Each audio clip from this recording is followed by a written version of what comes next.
नमस्कार। मकर संक्रांति की आप सब लोगों को बहुत बहुत शुभकामनाएँ। मकर संक्रांति का विशेष महत्व क्यों है?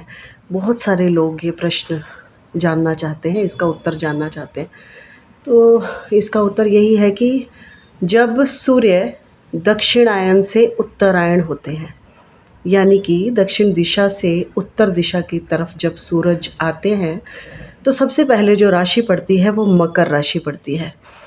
और उत्तरायण का विशेष महत्व है, ये सब जानते हैं। हमारे ग्रंथों में, पुराणों में इन सब बातों का वर्णन है कि महाभारत के युद्ध में भीष्म पितामह ने उत्तरायण का इंतज़ार किया था। उन्होंने मतलब उनको इच्छा मृत्यु का वरदान प्राप्त था, तो उन्होंने उत्तरायण का इंतज़ार किया था, उसके बाद ही उन्होंने अपने प्राण त्यागे थे।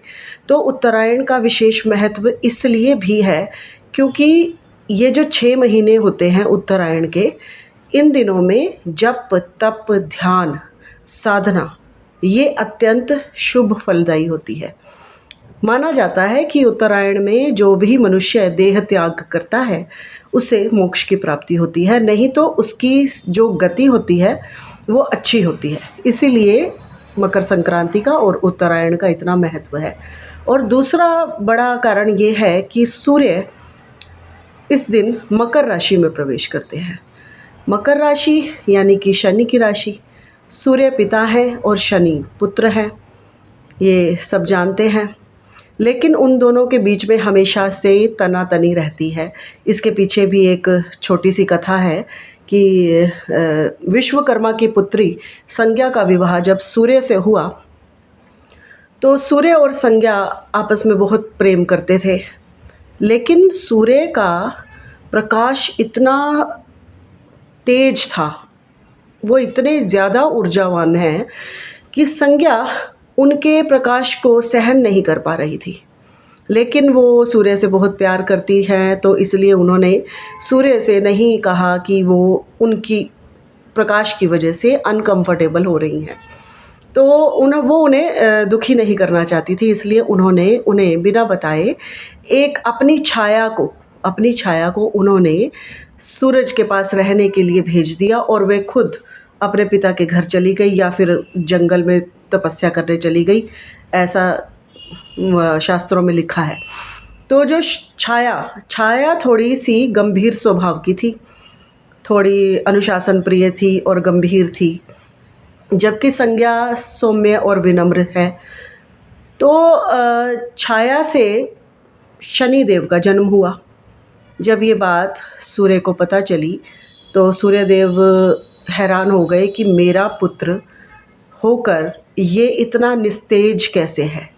मेरे अंदर इतना तेज है, इतना प्रकाश है, और ये इतना मतलब उनका जो रंग था वो भी सांवला था, और उनके मतलब उनका बिल्कुल ऑपोजिट सूर्य से हैं शनिदेव।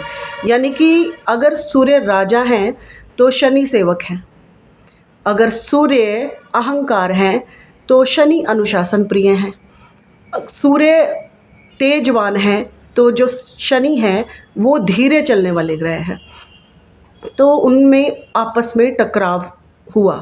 तो जब भी जिस व्यक्ति की कुंडली में सूर्य और शनि एक साथ आते हैं तो ये स्वाभाविक है, उनके अपने पिता के साथ रिश्ते थोड़े से संघर्षपूर्ण रहेंगे और टकराव की स्थिति बनेगी। तो इस स्थिति से बचने के लिए बहुत से उपाय भी किए जाते हैं। सूर्य के उपाय हैं, शनि के उपाय हैं, तो ऐसा करके हम अपने जीवन में सफल हो सकते हैं। ऐसा नहीं है कि ये संघर्षपूर्ण स्थिति जीवन भर बनी रहेगी। तो सूर्य और शनि अगर आपस में जब भी आते हैं तो ऐसा व्यक्ति संघर्षपूर्ण जीवन बिताता है, लेकिन 36 साल के बाद वो अपने जीवन की ऊंचाइयों को भी छूता है। ये भी सच है, क्योंकि शनि न्याय के देवता हैं और संघर्ष करवाते ज़रूर हैं, लेकिन जब वो सफलता देते हैं तो वो सफलता भी पूर्ण होती है। तो सूर्य और शनि का ये संबंध, और मकर संक्रांति के अवसर पर जब भी सूर्य और शनि गोचर में इकट्ठे होते हैं तो कहीं ना कहीं पिता और पुत्र के संबंधों में भी टकराव की स्थिति उत्पन्न होती है। तो और मकर संक्रांति का एक विशेष महत्व ये भी है कि जब हम अपना अहंकार छोड़ेंगे तभी हमें सफलता प्राप्त होगी, और हमें अपने जीवन में कठोर अनुशासन अपनाना चाहिए, तभी हम अपने जीवन में सफल हो पाएंगे। और पिता पुत्र दोनों को ही अपने रिश्ते में बैलेंस बना के अगर चलते हैं तो जीवन के नए नए आयाम हम छू सकते हैं। मेरे को उम्मीद है कि आपको मेरी बात समझ में आई होगी।